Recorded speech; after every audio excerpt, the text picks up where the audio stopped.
अध्याय 2 है आपका संबंध एवं फलन, ठीक है, रिलेशन एंड फंक्शन। इसमें बात करते हैं अपन, सबसे पहले हम बात करते हैं कार्तीय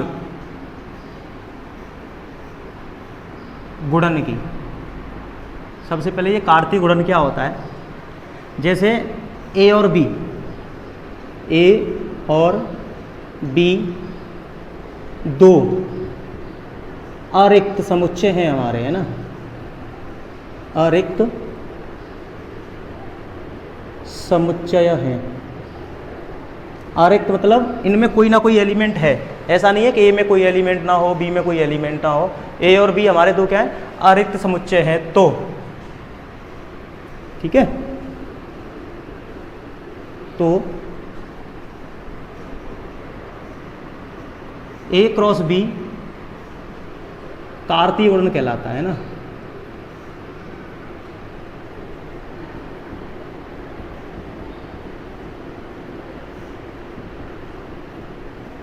ए क्रॉस बी क्या कहलाता है हमारा, कार्तीय गुणन कहलाता है। जैसे एक एग्जांपल ले लेते हैं अपन, जैसे उदाहरण के लिए, जैसे ए बराबर है 1 2 3 4, है ना, और बी बराबर है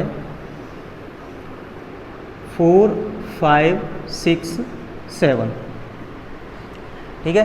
तो अगर हम इसका ए क्रॉस बी निकालें, ए क्रॉस बी निकालें, तो ए क्रॉस बी क्या आएगा, पहला ए का 4 के साथ तो 1,4, है ना, फिर 1 का 5 के साथ तो 1,5, फिर 1 का 6 के साथ तो 1,6, फिर 1 का 7 के साथ तो 1,7, ठीक है। फिर इसी तरह फिर 2 का करेंगे, 2 का 4 के साथ, 2 का 5 के साथ, 2 का 6 के साथ, 2 का 7 के साथ, तो 2 का 4 के साथ, 2 का 5 के साथ, फिर 2 का 6 के साथ, 2 का 7 के साथ, ठीक है। फिर 3 की बात करेंगे, 3 का 4 के साथ, 3 का 5 के साथ, 3 का 6 के साथ और 3 का 7 के साथ, तो ये हो जाएगा 3 4 3,5 3,6 3,7, ठीक है। फिर 4 का 4 के साथ, 4 का 5 के साथ, 4 का 6 के साथ, 4 का 7 के साथ, ठीक है, तो 4,4 4,5 4,6 और 4,7, ठीक है। इसको बोलते हैं हम कार्तीय गुणन बोलते हैं, ठीक है। अच्छा, अगर हमारा ए क्रॉस बी की बात करें या हम बी क्रॉस ए की बात करें, तो ये हमारे कभी भी इक्वल नहीं आते। जैसे हमने समुच्चय में पढ़ा था कि जैसे हमारा ये सेट है ए, है ना, तो इसके अंदर हम क्या लिख सकते हैं, 1 2 3 4, इसको हम ऐसे भी लिख सकते थे, जैसे ए बराबर 1 4 3 2, ऐसे भी लिख सकते थे हम इसको, क्योंकि इसमें क्रम कोई मायने नहीं रखता था, ठीक है। लेकिन यहाँ पर हम बात करेंगे, अगर इसकी बात करेंगे तो इसको बोलते हैं हम क्रमित युग्म, क्रमित युग्म। क्रमित युग्म का मतलब है कि a,4 अगर हमारा 1,4 अगर हमारा है तो ये 1,4 ही रहेगा, हम इसको 4,1 नहीं लिख सकते, इसको 4,1 हम नहीं लिख सकते। अगर a 1,4 है हमारा, 1,4 है, तो हम इसको 4,1 नहीं लिख सकते, जैसे हम इसमें लिख सकते हैं, समुच्चय में लिख सकते हैं, लेकिन कार्तीय गुणन में हम ऐसा नहीं लिख सकते, ठीक है।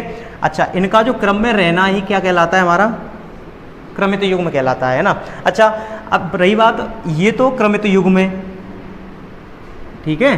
अच्छा, ये आगे पीछे हो सकते हैं, जैसे हम बात करें कि 1,4 तो 4,1 नहीं,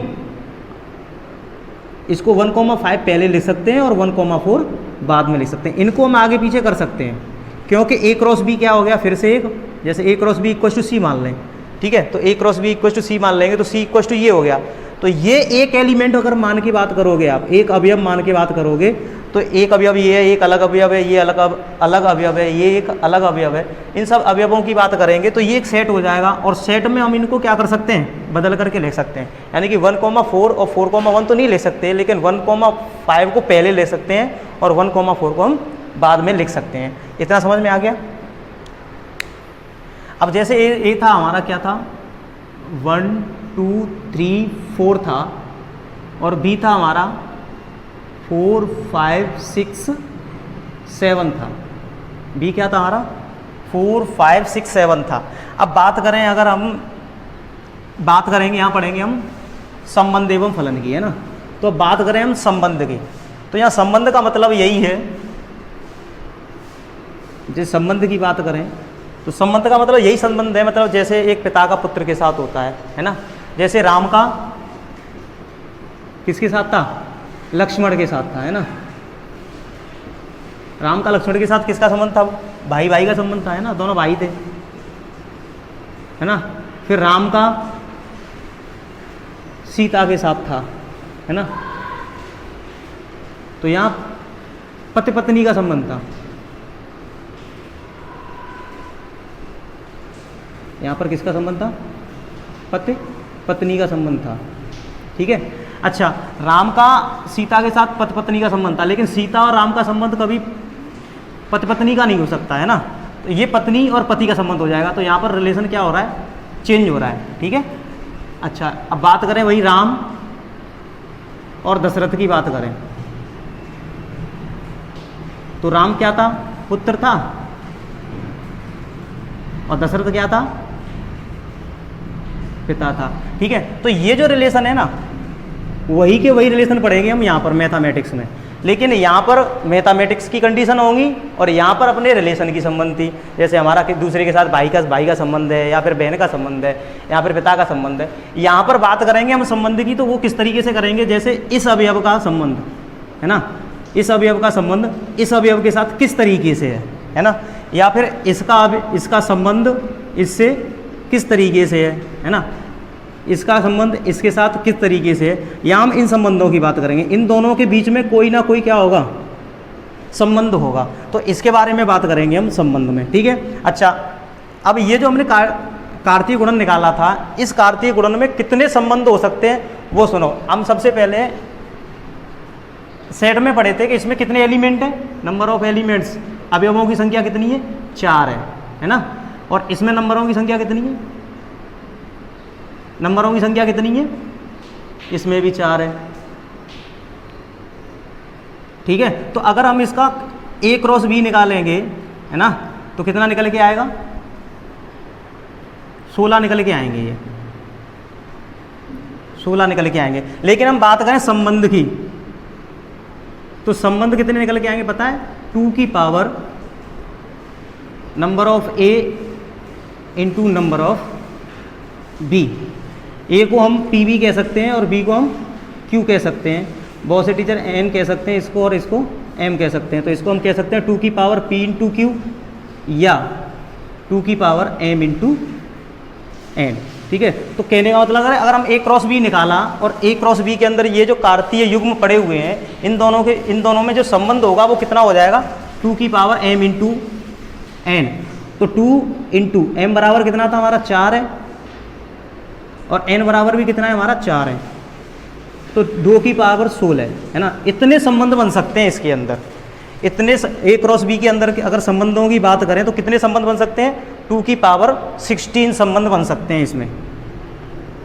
इसके अंदर अवयव तो केवल 16 हैं, देखो 1 2 3 4 5 6 7 8 और 8 ही हैं, अवयव तो 16 हैं। लेकिन इन 16 अवयवों के कितने संबंध बन सकते हैं, 2 की पावर 6 अवयव बन सकते हैं, 2 की पावर 16 अवयव बन सकते हैं, संबंध बन सकते हैं, ठीक है।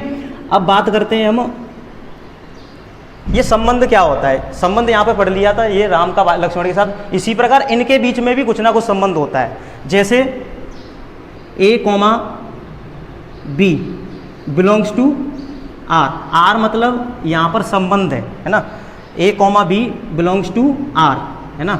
और R क्या है हमारा, R equals to A, B है, और सच दैट A बराबर B है, ये क्या है, ये दोनों बराबर के हैं। ये संबंध बता दिया कि ये जो संबंध है ये संबंध क्या है कि ए और बी दोनों बराबर के हैं। तो अब इसमें देखो ए और बी कहाँ बराबर हैं, ये दोनों बराबर नहीं है, ये बराबर नहीं है, ये भी बराबर नहीं है, ये भी बराबर नहीं है, तो ये भी बराबर नहीं है। ये सब देखो कोई भी फर्स्ट एलिमेंट सेकेंड एलिमेंट के इक्वल नहीं है, केवल यहाँ आकर के एक एलिमेंट इक्वल हो रहा है। तो ये हमारा संबंध निकल के आएगा 4,4। ये क्रमित युग्म है, वही है हमारा 4,4। बात समझ में आ गई। अच्छा, दूसरा संबंध इस प्रकार से भी ले सकते हैं कि R A comma B belongs करता है कहाँ से, रिलेशन से, आर से। और रिलेशन जो है वो इस तरीके से है हमारा कि ए कॉमा बी सच दैट ए छोटा है और बी बड़ा है ना। ए छोटा है और बी बड़ा है। अब यहाँ पर देखो ए छोटा कहाँ कहाँ कर है, कहाँ पर है, ये छोटा है, देखो यहाँ पर ये छोटा है और ये बड़ा है, ये छोटा है और ये बड़ा है। तो ये यहाँ पर ये सारे, ठीक है, जितने भी ए छोटे हों और बी बड़े हों वो सारे के सारे एलिमेंट क्या होंगे, यानी कि ये पूरा का पूरा ये संबंध ए क्रॉस बी ही पूरा क्या है हमारा संबंध है। अच्छा, ये जो संबंध होता है वो एक जिसमें से हम बात करते हैं, जैसे ए क्रॉस बी की बात कर रहा है, तो अगर ये हमारा संबंध है तो इसके सारे एलिमेंटों को लेकर के, यानी कि सारे क्रमित युग्मों को लेकर के या उसमें से कुछ क्रमित युग्मों को लेकर के हमारा रिलेशन बनता है। या तो वो सारे ले सकता है रिलेशन के लिए, या फिर उसमें से कुछ क्रमित युग्म ही लेगा और उसमें क्या बनाएगा, वो रिलेशन बनाएगा। ठीक है। अच्छा, ये इस रिलेशन की बात करें तो सारा ए क्रॉस बी पूरे के पूरे आ जाएंगे। बात समझ में आ गया, रिलेशन। अच्छा, अब रिलेशन में बात करते हैं। ये जो फर्स्ट एलिमेंट होता है इसको हम प्रांत बोलते हैं। ठीक है, फर्स्ट क्या होगा, प्रांत होगा। अच्छा, रिलेशन में। और ये जो सेकंड एलिमेंट होता है उसको बोलते हैं हम परिसर। फर्स्ट एलिमेंट को प्रांत बोलते हैं और सेकंड एलिमेंट को क्या बोलते हैं, हम परिसर बोलते हैं। तो इस रिलेशन के लिए अगर बात करें हम, इस वाले रिलेशन के लिए, तो इसका प्रांत हो जाएगा कितना, 4, और परिसर हो जाएगा कितना, परिसर भी हो जाएगा कितना, 4 हो जाएगा। बात समझ में आ गई। अच्छा, इस रिलेशन के लिए बात करें तो इस रिलेशन के लिए, यानी कि फर्स्ट एलिमेंट क्या होता है, इस रिलेशन के लिए पूरे ही आ रहे थे, ए क्रॉस भी पूरा ही आ रहा था। तो इसका जो फर्स्ट एलिमेंट है वो सारा क्या है, प्रांत है। और सेकंड जो एलिमेंट है वो क्या है, इसका परिसर हो जाएगा। बात समझ में आ गई।